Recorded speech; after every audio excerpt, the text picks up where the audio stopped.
Assalamualaikum warahmatullahi wabarakatuh. Salam sejahtera bagi kita semua. Puji syukur kehadirat Allah Subhanahu wa Ta'ala, karena atas limpahan rahmat dan karunia-Nya kita senantiasa diberikan kesehatan, kesempatan, serta semangat untuk terus berkarya dalam dunia pendidikan tinggi.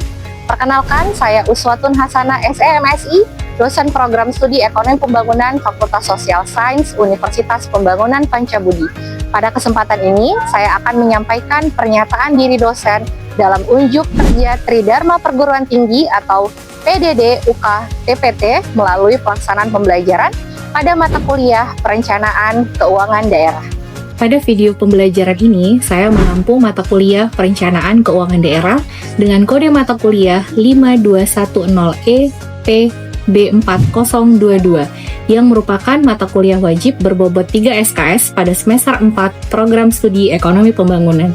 Saya telah mengampu mata kuliah Perencanaan Keuangan Daerah selama 2 tahun terakhir dan mengajar mata kuliah ini pada semester genap 2025-2026 dengan fokus pada pengembangan kompetensi mahasiswa dalam memahami sistem keuangan daerah, proses penyusunan APBD, pengelolaan fiskal daerah, serta evaluasi kinerja keuangan pemerintah daerah. Perkuliahan ini dilaksanakan selama 16 kali pertemuan, terdiri atas kegiatan tatap muka, kemudian ada diskusi kelas, presentasi, studi kasus, penugasan individu maupun kelompok, ujian tengah semester, dan terakhir adalah ujian akhir semester. Materi pembelajaran disusun secara bertahap, dimulai dari konsep dasar keuangan daerah, kemudian ada hubungan keuangan pusat dan daerah, regulasi APBD, struktur pendapatan dan belanja daerah, penganggaran berbasis kinerja, pengelolaan kas daerah, dana transfer, pengawasan keuangan daerah, hingga analisis kinerja dan keberlanjutan fiskal daerah. Dengan sistem pembelajaran tersebut, pastinya mahasiswa diharapkan mampu menghubungkan konsep teoritis dengan praktik pengelolaan keuangan daerah yang diterapkan oleh pemerintah daerah. Capaian pembelajaran mata kuliah ataupun CPMK yang ingin dicapai meliputi kemampuan mahasiswa. Yang pertama adalah memahami konsep dasar perencanaan keuangan daerah tentunya, kemudian yang kedua menganalisis sumber pendapatan belanja daerah, kemudian menyusun anggaran daerah secara transparan dan akuntabel, kemudian ada mampu menerapkan metode perencanaan keuangan daerah dalam konteks pemerintahan daerah. Selama proses pembelajaran, mahasiswa diberikan berbagai bentuk tugas untuk meningkatkan kemampuan berpikir kritis tentunya dan analitis. Nah, tugas yang diberikan meliputi yang pertama, yaitu analisis APBD, kemudian ada review regulasi keuangan daerah, kemudian ada analisis pendapatan dan belanja daerah, kemudian ada penyusunan laporan berkelompok, dan juga presentasi hasil. Nah, dalam pelaksanaan pembelajaran, saya juga menggunakan pendekatan student center learning, di mana mahasiswa menjadi subjek utama dalam proses belajar. Beberapa metode yang saya ajarkan diantaranya adalah ceramah interaktif, kemudian diskusi kelompok, dan selanjutnya pembelajaran terhadap tanya jawab, kemudian ada juga diskusi. Nah, media pembelajaran yang digunakan oleh saya diantaranya adalah slide presentasi, kemudian ada video pembelajaran, jurnal ilmiah, dokumen APBD, RPJMD, RKPD yang akan digunakan dengan menggunakan analisis dari Microsoft Excel, serta berbagai regulasi terkait pengelolaan keuangan daerah. Untuk penilaian dilakukan secara berkelanjutan melalui asesmen proses maupun asesmen hasil dari proses pembelajaran. Komponen penilaian meliputi kehadiran dan partisipasi aktif mahasiswa, kemudian ada tugas individu, tugas kelompok tentunya, kemudian ada kuis, presentasi, dan analisis studi kasus. Selanjutnya, ada ujian tengah semester dan tentunya ujian akhir semester. Nah, semoga pemaparan ini dapat memberikan gambaran yang jelas untuk mengenai praktik pembelajaran yang saya laksanakan dalam rangka mendukung pelaksanaan Tridharma Perguruan Tinggi. Terima kasih atas perhatian yang diberikan. Saya akan menampilkan rekaman proses pembelajaran yang menggambarkan implementasi kegiatan belajar mengajar sesuai dengan rencana pembelajaran semester ataupun RPS yang akan ataupun sudah saya susun sebelumnya. Mungkin itu yang dapat saya sampaikan. Assalamualaikum warahmatullahi wabarakatuh. Selanjutnya kita akan melihat proses pembelajarannya di kelas. Terima kasih. Baik, bismillahirrahmanirrahim. Assalamualaikum warahmatullahi wabarakatuh. Ya, gimana kabarnya? Sehat, mahasiswa Ibu? Ya, walaupun hari ini kita kuliahnya siang, terus juga pada belum makan siang mungkin, tapi harus tetap semangat. Karena pada hari ini kita masih ada di pertemuan yang ke-9, ya kan, di perencanaan keuangan daerah. Itu materinya terkait dengan RPJMD, kemudian RKPD, terus juga ada KUA PPAS. Nah, dari pertemuan yang ini kan pertemuan yang ke-9, mungkin pertemuan yang minggu lalu itu kan kita UTS. Nah, kira-kira ada nggak yang masih ingat tentang bagaimana performance budgeting? Mungkin Rehan ingat apa nggak? Itu bulan sistem penganggaran dan berorientasi pada kinerja. Ya benar, jadi berorientasi pada kinerja. Jadi sebenarnya RPJMD ini mungkin bagi kalian yang belum paham ya, RPJMD itu adalah rencana panjang jangka menengah daerah, di mana rencana panjang jangka menengah daerah ini adalah salah satu alat politik sebenarnya. Kenapa dibilang sebagai alat politik? Jadi kalau misalnya bupati dan misalnya wakil bupati ataupun misalnya gubernur, itu performance-nya itu dilihat dari bagaimana RPJMD-nya itu sukses atau enggak. Kalau mungkin beberapa dari kalian tahu ya, misalnya kayak di dalam sebuah wilayah ataupun daerah, ketika seorang bupati ingin dipilih kembali gitu ya, maka dia harus ada beberapa kinerja yang diukur. Misalnya kayak PDRB, kemudian IPM, kemudian ada juga tentang koefisien Gini gitu ya. Jadi kalau misalnya IPM-nya ada di tingkat 80%, otomatis nanti kalau misalnya bupati itu ingin lagi dipilih gitu, akan dilihat oleh kinerja dari masyarakat. Jadi kalau misalnya bupatinya, oh iya ya, dia dengan dilihat kinerja dia, indeks kemiskinan misalnya menurun, kemudian pengangguran juga menurun, maka mungkin bisa jadi dia akan jadi bupati kembali gitu. Jadi sebenarnya RPJMD ini kadangkala untuk di sisi ekonomi politik gitu ya, itu sebagai salah satu alat politik untuk dia bisa jadi pejabat kembali. Nah, kadangkala juga seorang bupati itu kan dia ada visi dan misi. Jadi kalau misalnya dalam struktur perencanaan keuangan daerah itu kan terbagi atas dua ya. Yang pertama itu ada APBN dan APBD. Mungkin kalau APBN itu dia berpusat kepada anggaran dari pemerintah pusat, kalau APBD itu dari pemerintah daerah. Tapi kalau kita sebagai anak EP, kita harus tahu juga gitu, kalau misalnya tiba-tiba APBN ataupun APBD tidak bisa mengcover sebuah daerah ataupun wilayah, apa yang kira-kira akan dilakukan oleh seorang bupati sehingga dia bisa membuat beberapa program-program yang berhasil walaupun sebenarnya APBN ataupun APBD-nya nggak mencukupi. Coba siapa yang bisa kira-kira memberikan penjelasan? Kalau misalnya bupati ini kekurangan dana dari APBN ataupun APBD. Nah, kira-kira bupati itu akan melakukan apa sehingga dia bisa tetap memiliki program-program prioritas sehingga daerahnya berkembang. Coba Komar yang tadi senyum-senyum aja. Apa kira-kira Komar? Bisa memanfaatkan menggali potensi wilayah yang ada di wilayah tersebut,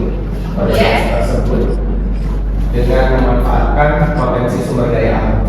Potensi sumber daya alam. Saya tadi kan di sini kan RPJMD. Jadi RPJMD ini itu tuh anak EP tuh harus paham dengan RPJMD. Jadi RPJMD itu kan ada dua bagian ya. Yang pertama ada APBN, kemudian ada APBD. Nah, dalam APBD itu memang kadang-kadang kita tuh selalu defisit anggaran. Nah, kalau misalnya APBN juga kadang-kadang defisit juga gitu.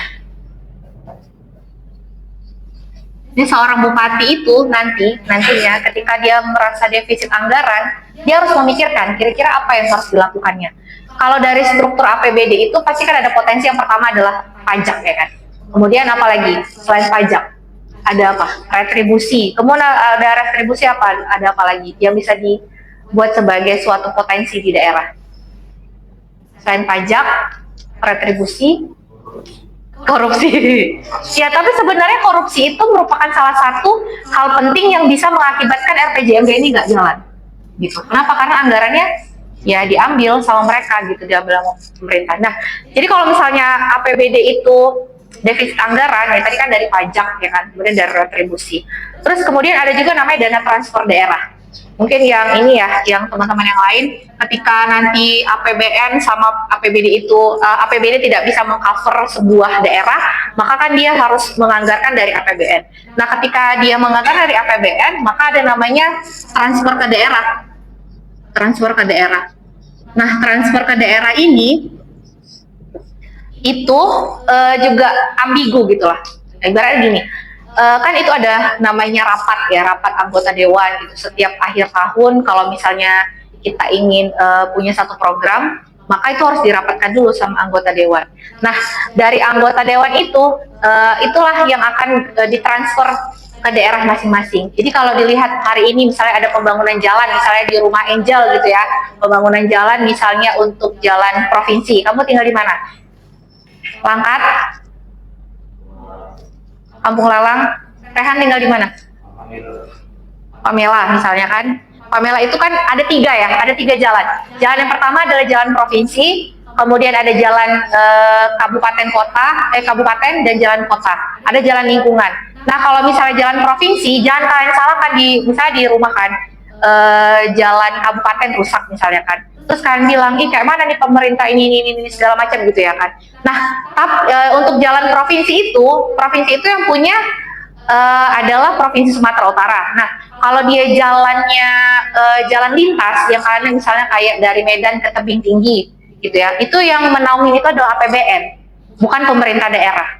Jangan salah, misalnya kayak jalan di kota ini, misalnya di kota Pancabudi ya kan, itu ada infrastruktur jalan.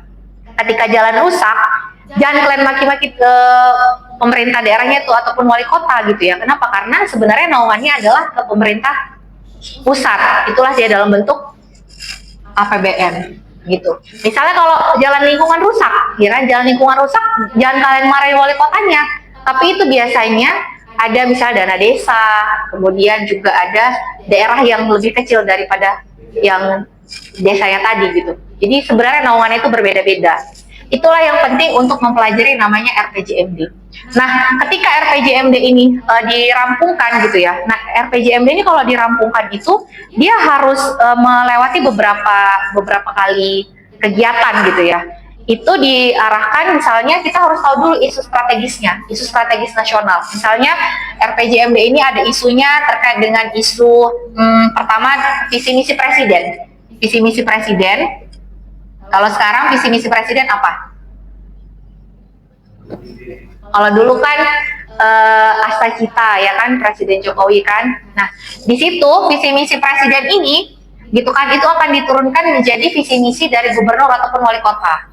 Misalnya kalau Prabowo sekarang yang kemarin mungkin beberapa waktu yang lalu itu visi misinya terkait dengan pendidikan ataupun kesehatan gratis ya, dengan makan bergizi gratis gitu. Atau misalnya dia kalau misalnya Jokowi dulu tuh infrastruktur itu jalan tol gitu ya kan. Nah, ini dari program-program ini semua ke visi misi dari bupati ataupun wali kota. Nanti dari sini kita akan membuat beberapa program-program prioritas. Jadi nggak semua bisa masuk ke dalam program prioritas. Jadi kalau misalnya presiden punya programnya A, programnya B gitu. Tapi kalau misalnya sampai ke wali kota ataupun bupati, programnya tidak sesuai dengan visi misi yang di atas, maka ini tidak akan di-approve untuk ke daerah yang di bawahnya. Nah, jadi dari RPJMD ini maka muncullah yang namanya RKPD. Nah, kalau RKPD itu udah lebih banyak ke teknis yang ke OPD. Jadi ada tahapannya RPJMD, kemudian RKPD, kemudian nanti ada Renstra ataupun jadi Renja. Nah, Renja itu misalnya kalian sebagai sarjana ekonomi misalnya kan, Dita misalnya pengen daftar PNS misalnya gitu kan. Nah, kamu harus khatam nih dengan RPJMD.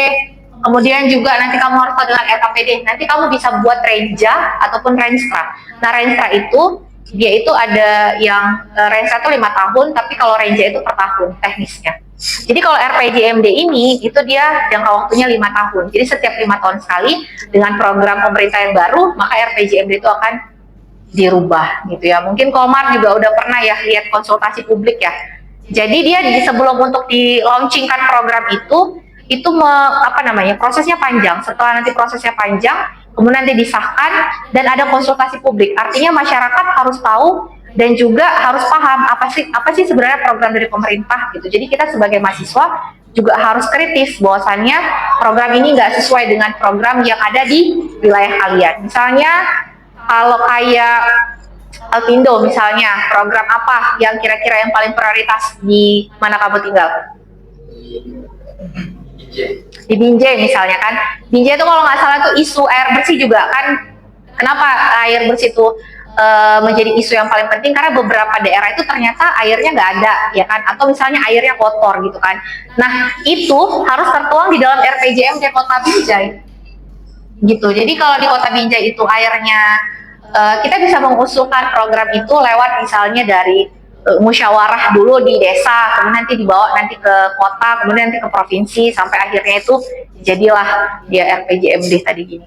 Kemudian ada RKPD, kemudian nanti disinilah program-program itu akan tertuang dalam KUA PPAS. Sampai sini ada yang mau ditanyakan? Belum ya?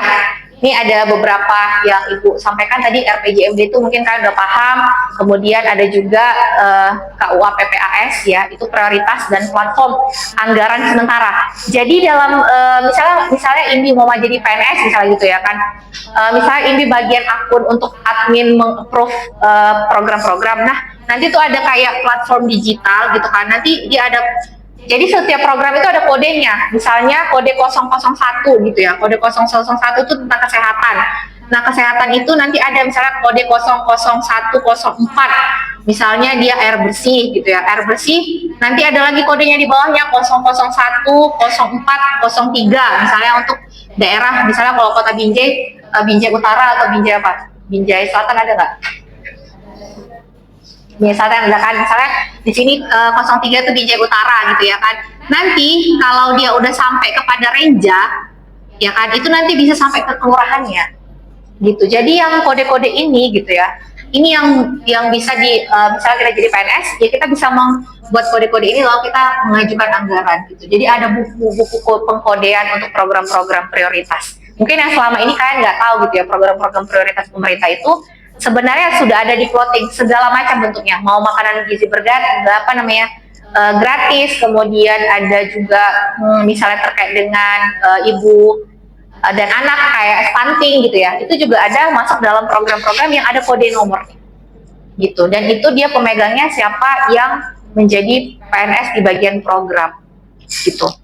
Terus selanjutnya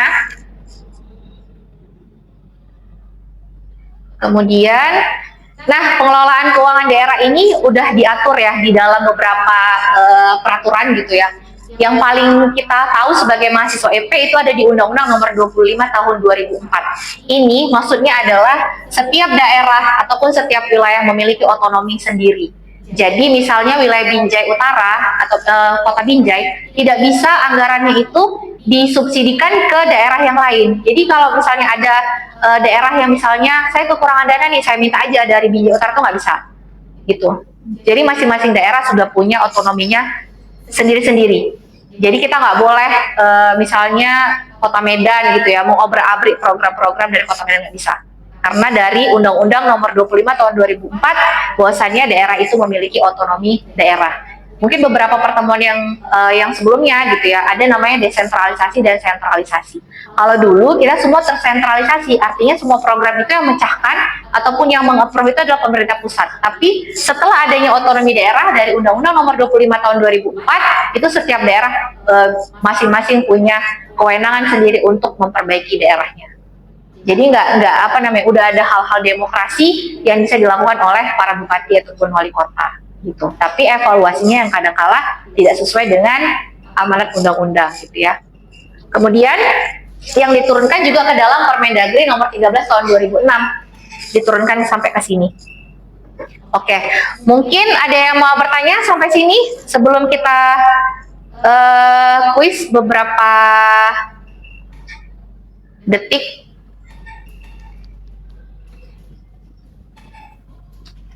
Oke, ini kita kuis untuk beberapa detik aja. Gimana ya?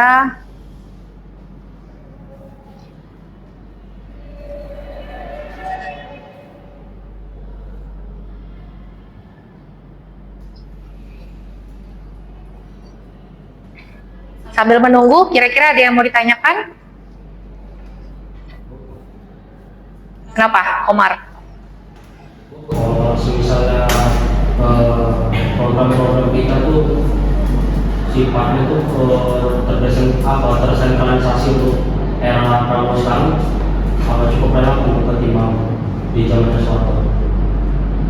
Ya sebenarnya setiap pemerintah daerah itu punya plus minusnya gitu ya. Kalau pemerintah Soeharto, kalau kalian ingat SD Impres, yang setiap daerah itu punya SD Impres, ya kan, itu bahkan itu merupakan program dunia. Maksudnya Soeharto itu diakui sebagai bapak pembangunan, sebagai apa namanya ya, karena dia memang bisa mengelola SD Impres yang sampai ke daerah terluar.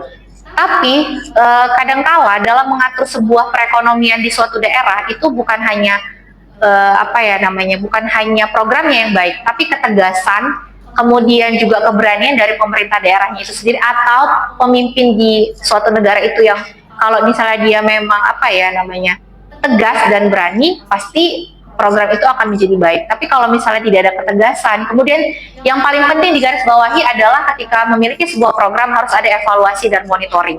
Monitoringnya itu harus melibatkan dari pemerintah pusat, kemudian sampai ke pemerintah daerah. Kalau misalnya tidak ada monitoring dan evaluasi, itulah yang akan terjadi namanya rent seeking. Mungkin itu akan ada di mata kuliah khusus, nanti akan ada di mata kuliah ekonomi politik. Gitu. Sebenarnya semua program itu bagus, tapi tergantung bagaimana kita menyikapi sebuah program dengan evaluasi dan monitoring tadi. Gitu. Oke? Baik, ada lagi yang mau ditanyakan? Sebenarnya kalau PJMD itu kan dibentuk untuk menjawab kebutuhan pembangunan selama 5 tahun. Namun dalam praktiknya itu banyak sekali hal-hal yang belum mencapai target. Nah sebenarnya dalam praktiknya itu apa yang menjadi permasalahan? Apakah memang kurangnya anggaran atau kurangnya komitmen dalam implementasi RPJMD itu? Kalau kekurangan anggaran itu memang masalah klise ya, masalah kekurangan anggaran, karena Indonesia itu kan cukup luas ya, dari Sabang sampai dengan Merauke gitu ya, dan nggak bisa juga semua hal bisa kita cover dalam waktu 5 tahun gitu, mustahil. Kayak kamu juga belajar kan nggak mungkin tiba-tiba ujuk-ujuk bisa jadi berdiri gitu ya. Tapi sebenarnya kalau misalnya gitu dalam RPJMD itu harus ada progres. Jadi setiap tahun tuh ada evaluasi gitu, dan mereka punya kontrak kinerja. Namanya kontrak kinerja itu misalnya target yang akhirnya 100%, misalnya 100% air bersih, 0-1-100. 0-1-100 itu artinya setiap rumah harus memiliki air bersih. 0-1-100 sehat, kemudian ada air bersihnya. Nah, ya kan di program yang pertama misalnya ada 8%, kemudian nanti di program kedua ada 10%, sampai nanti kepada ke 5 tahun, misalnya kan di sini ada 50, kemudian di sini 70, kemudian 100 kan. Nah, dari program itu pasti akan ada di sini anggaran. Nah, ketika nanti di sini udah stuck, dia nggak ada anggaran gitu ya kan, maka ini program ini akan di hold dulu, ditunda dulu gitu. Di hold ini bisa jadi nanti akan dilakukan program yang lebih prioritas daripada itu. Nah, kalau misalnya programnya lebih prioritas yang satu, misalnya ada suatu wabah di tempat itu kan, maka yang program prioritas yang pertama di RPJM itu akan di hold dulu. Kayak misalnya COVID itu kan di hold semua kita kan, ada yang misalnya tentang pendidikan gratis misalnya kan, itu di hold sama pemerintah karena terkait dengan adanya COVID dulu, kesehatan dulu. Tapi nanti ketika selesai itu maka ini anggaran akan dikucurkan kembali. Cuman yang paling penting adalah komitmen dari pemerintah daerah itu sendiri. Yang namanya kadangkala kan ada juga beberapa hal yang memang di luar dugaan ya. Yang ada juga faktor eksternal dari luar daerah ataupun dari pemerintah pusat yang kadangkala mereka lebih memprioritaskan program-program yang lebih prioritas gitu, sehingga jadinya ya program-program yang lain itu di hold dulu gitu. Tapi pada dasarnya semua program pemerintah itu baik, cuman ya balik lagi kayak yang tadi Ibu bilang, harus ada evaluasi dan monitoring yang tepat dari pemerintah kita kepada masyarakat. Oke? Karena waktunya udah terbatas ya, jadi mungkin minggu depan kita akan kuis ya kan, tapi untuk pertemuan kali ini Ibu cukupkan dulu sampai di sini. Semoga kalian paham, bisa dibaca materi selanjutnya. Insya Allah kita akan bertemu lagi minggu depan. Ibu akhiri dengan Assalamualaikum warahmatullahi wabarakatuh.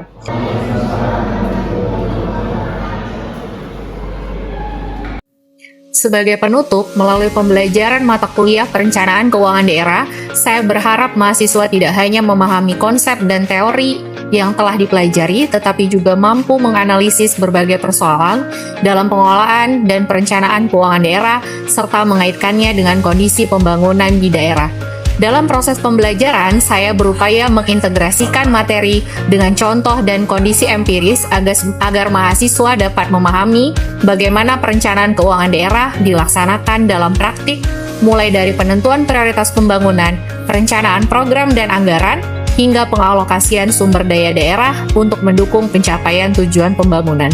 Sebagai dosen, saya menyadari bahwa proses pembelajaran harus terus berkembang. Oleh karena itu, saya berkomitmen untuk terus meningkatkan kualitas pembelajaran melalui pengembangan materi, penggunaan metode dan media pembelajaran yang relevan, serta menciptakan proses pembelajaran yang aktif, konseptual, dan berorientasi pada pencapaian kompetensi mahasiswa. Saya berharap pembelajaran yang telah dilaksanakan dapat membekali mahasiswa dengan pengetahuan, kemampuan berpikir kritis dan analitis, serta kemampuan mengaplikasikan konsep perencanaan keuangan daerah dalam menghadapi berbagai persoalan pembangunan di masyarakat maupun di dunia kerja. Demikian pelaksanaan pembelajaran mata kuliah perencanaan keuangan daerah yang dapat saya sampaikan. Terima kasih atas perhatian dan kesempatannya. Saya akhiri dengan Assalamualaikum warahmatullahi wabarakatuh.